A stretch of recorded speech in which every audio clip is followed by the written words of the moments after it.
on arrive à la partie la plus intéressante. Comment faire pour gagner ou maintenir sa confiance en soi? Interrogez-vous. La première étape de votre réalisation va être d'identifier les raisons de votre manque de confiance. Et surtout, quel en est son élément déclencheur. La seconde étape, sachant cela, est de passer à l'action pour améliorer cette perception de soi qui est défaillante. Ensuite, améliorer votre vision. Alors là, c'est très simple. On va s'axer sur la perception que vous avez des choses pour que cela puisse être impacté sur votre réalité en un premier temps. Et en un deuxième temps, vous allez vous conditionner et vous préparer à chercher et à trouver des ressources à l'intérieur de vous. Et ne plus aller chercher ces soi-disant ressources à l'extérieur de vous-même, car cela est contre-productif. N'oubliez pas que le passé reste le passé. Commencez par vider vos bagages, triez-moi tout ça et jetez-moi tout ce qui est inutile et sans intérêt. Reprenons les choses à zéro en améliorant votre vision que vous avez de vos expériences négatives, inconfortables, difficiles ou tout simplement vos échecs. Et transformez-les-moi comme des opportunités qui ont été véritablement des réussites parce que vous avez forcément acquis quelque chose à travers ces échecs. Donc, analysez ces situations avec une meilleure vision, en tout cas une vision beaucoup plus positive et recentrez sur vous, sur vos expériences et l'apprentissage que vous avez pu y acquérir. Posez-vous les bonnes questions, en tout cas des questions objectives et constructives en mettant bien évidemment vos émotions de côté. Et peut-être en allant plus loin. Cet échec, ça a été un moyen pour recommencer différemment ou recommencer avec des bases différentes, des bases meilleures.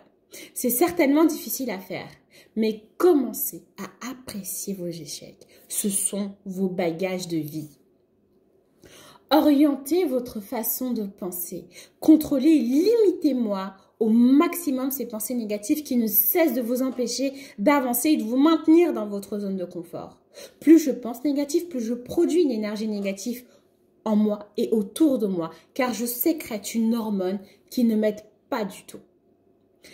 Ensuite, fixez-vous des objectifs bienveillants et surtout réalisables sur du court et du moyen terme en un premier temps.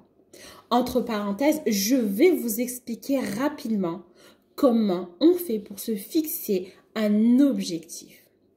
Étape numéro 1, on se l'écrit. Qu'est-ce que je souhaite? Qu'est-ce que je mets en place, très clairement, pour réaliser cet objectif?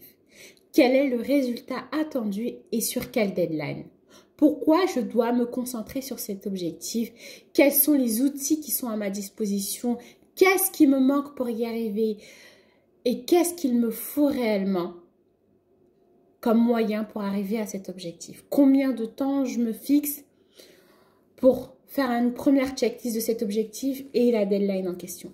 Toutes ces questions me permettront de définir au mieux les enjeux et l'importance de ce projet et d'avoir une vision claire et globale.